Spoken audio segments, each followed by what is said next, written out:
কাঁচা আম গুঁড়ামরিচ দিয়ে খাওয়ার ব্যাপারটাই অন্যরকম। আজকে আপনাদের সাথে শেয়ার করব বন্ধুর বাড়িতে গিয়ে গাছ থেকে কাঁচা আম পেড়ে লবণ মরিচ দিয়ে খাওয়ার এক্সপিরিয়েন্স। আরও দেখাবো আপনাদের বন্ধুর বাড়িতে যাওয়ার সময় আমাদের সাথে কি কি ঘটেছে। যাওয়া থেকে শুরু করে আম খাওয়া পর্যন্ত প্রতিটা ঘটনাই যেন মনে রাখার মতো। আমার এই আম খাওয়ার জার্নির সাথে হয়তো আপনারও শৈশবের কথা মনে পড়ে যেতে পারে। তো চলুন আর দেরি না করে দেখাই কাঁচা আমের জার্নি।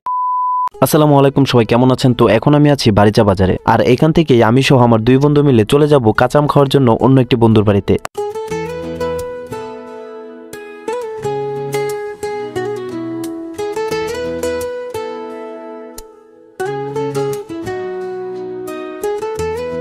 যেহেতু বৃষ্টির দিন তাই রাস্তাঘাটের অবস্থা খুবই খারাপ, জায়গায় জায়গায় পানি ও কাদা জমে আছে। যাই হোক, বন্ধুর বাড়িতে যাওয়ার সময় রাস্তায় আমরা আমাদের আরেক বন্ধুর সাথে দেখা করি।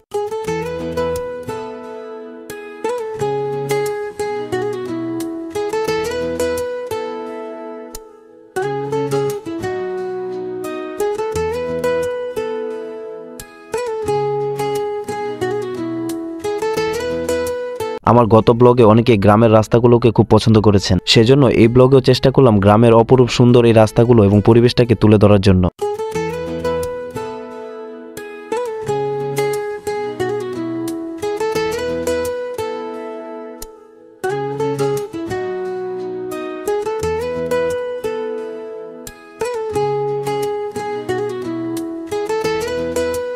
যাওয়ার পথে হঠাৎই দেখতে পেলাম কুড়ের পাড় থেকে জাল দিয়ে মাছ ধরা হচ্ছে। মাছ ধরা দেখতে আমার খুবই ভালো লাগে, তাই চলে গেলাম একটু মাছ ধরা দেখার জন্য। তো আপনারা দেখতেই পাচ্ছেন কত সুন্দর সুন্দর মাছ।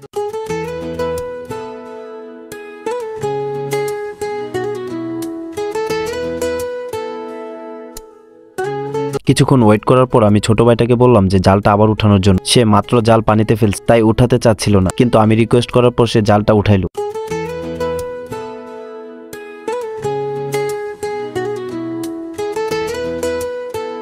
দুর্ঘটনাবশত এবার জালে কোনো মাছই উঠে নাই। তো যাই হোক, আমরা আবার রওনা হলাম বন্ধুর বাড়ির উদ্দেশ্যে। বন্ধুর বাড়িতে যাওয়ার রাস্তাটা খুবই ভাঙা ছিল, অনেক আগে এই রাস্তা দিয়ে আসছিলাম, যদিও আমার এলাকাতেই পড়ছে, তাও এদিকে খুব কম আসা পড়ে।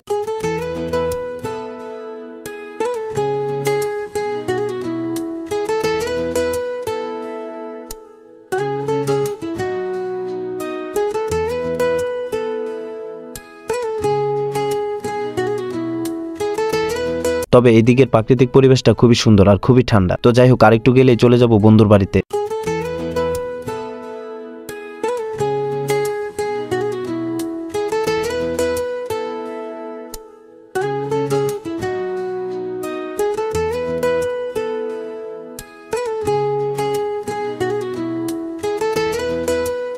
তো অবশেষে চলে এলাম বন্ধুর বাড়ির সামনে, কিন্তু তার বাড়ির ভেতরে বাইক নিয়ে যাওয়া যাচ্ছিল না, কারণ খুব কাদা ছিল, আর সেজন্য আমরা হেঁটেই তার বাড়ির দিকে রওনা হলাম।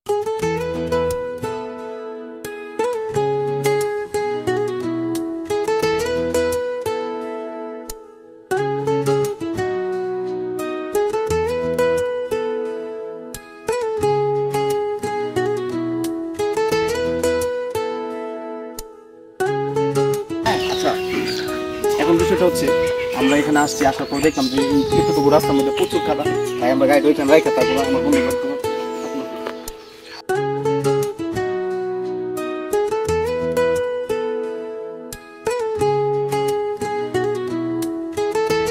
তো বন্ধু তার বাড়িতে হঠাৎ আমাদের দেখে খুব অবাক হয়ে গেল, অনেকটা ভয় পাওয়া গেছিল। তো যাই হোক, বন্ধু আমাদের দেখে খুব খুশি হয়েছে। তারপর বন্ধু আমাদের অনেক আপ্যায়ন করলো এবং সে আমাদেরকে নিয়ে আম গাছের দিকে যাচ্ছে আম পাড়ার জন্য।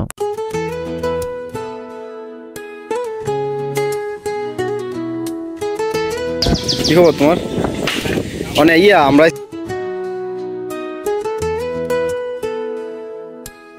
কিন্তু গাছের নিচে যাওয়ার পর একটা সমস্যায় পড়ে গেছিলাম। বৃষ্টির কারণে গাছটা খুব পিছল ছিল, তাছাড়া গাছটা খুব মোটা ছিল, তাই গাছে কেউ উঠতে পারছিল না।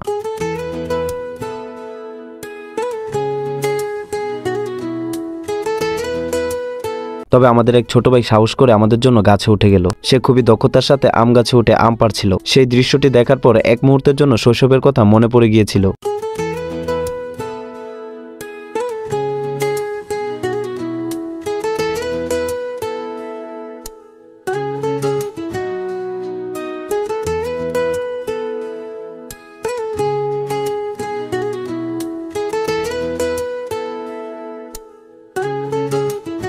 মাসুম গাছের অনেকটাই উপরে উঠে গিয়েছিল, যার কারণে ক্যামেরায় খুব স্পষ্ট দেখা যাচ্ছিল না। তাও তার আম পাড়ার দৃশ্যটা ছিল খুবই চমৎকার।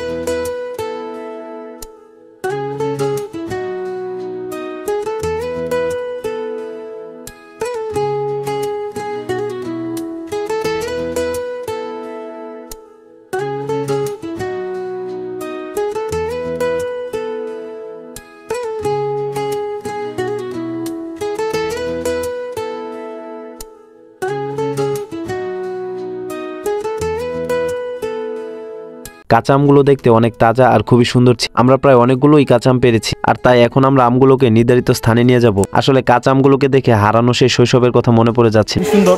তো আমরা এই আম দিয়েই আজকে ভর্তা বানাবো এবং খাবো। বন্ধু আম কাটার জন্য দা আর লবণ মরিচ এবং একটি বাসন আনতে গিয়েছিল, আর তারই সাথে এই এলাকার বাচ্চাদের সাথে আমরা খুব ভালো সময় কাটাই। তো দেখতেই পাচ্ছেন আম কাটার জন্য দা নিয়ে চলে এলো, তাই আর দেরি না করে আমরা আম কাটা শুরু করে দেব।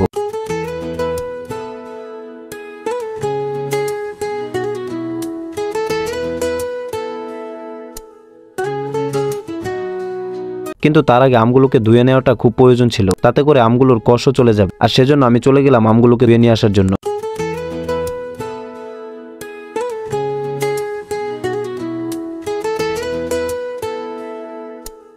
আমগুলো ধোয়ার পর আমের খালগুলো ছোলানোর চেষ্টা করছি, যদিও আমরা ওরকম ভাবে আম ছোলাতে পারি না, যেহেতু এখানে অন্য কেউ নেই তাই আমরাই আম ছোলানো শুরু করলাম।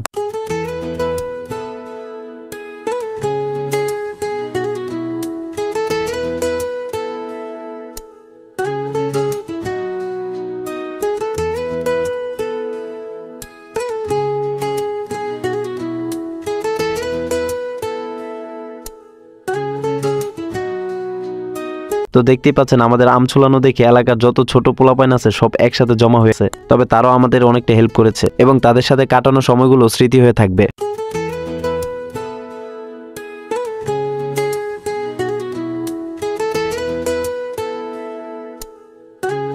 তো দেখতেই পাচ্ছেন মরিচের গুঁড়া আর লবণ মিক্স করা হচ্ছে, কারণ মরিচের গুঁড়া আর লবণ ছাড়া কাঁচা আম জমবেই না। দেখুন আমরা কেমন আম ছোলাইলাম, আমের মধ্যে চুকলাই রয়েছে।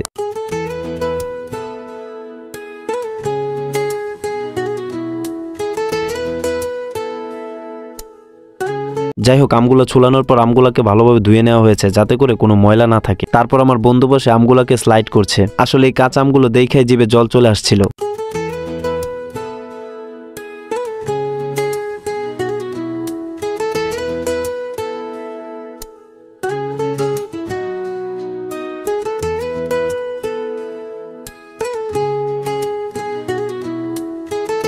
তো আমাদের কাঁচা আমগুলো খাওয়ার জন্য প্রস্তুত হয়ে গেছে। এখন এই কাটা আমগুলোতে লবণ মরিচ দেওয়া হবে, আর লবণ মরিচ দেওয়ার যে দৃশ্যটা, আহা কি চমৎকার।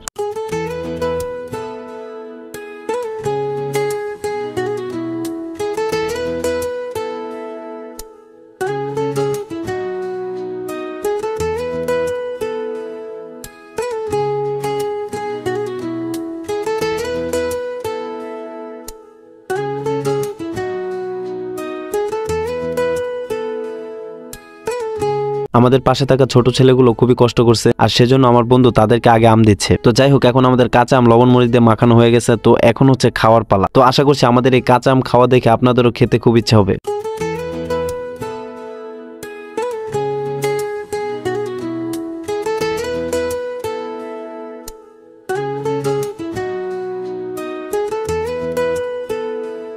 নিজ হাতে গাছ থেকে কাঁচা আম পেরে তারপর ওইটাকে লবণ মরিচ দিয়ে মাইখা খাওয়ার স্বাদটাই ছিল অন্যরকম। তবে আমগুলো খুব টক ছিল, আর কাঁচা আম টক না হলে জমে না।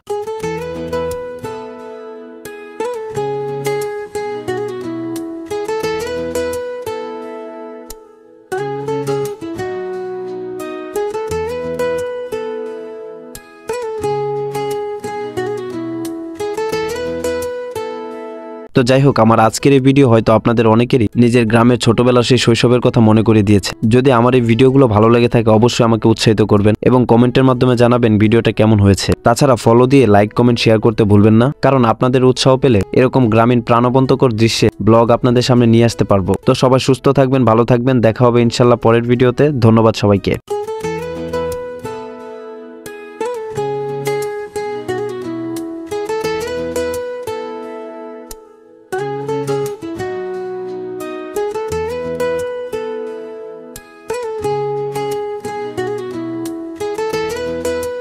আমাদের বন্ধু কিন্তু প্রথমে লুঙ্গি পরা ছিল, আমাদের সাথে ঘুরতে যাওয়াই বলে সে এখন জামাই বাপ নিয়ে প্যান্ট পরে আসছে।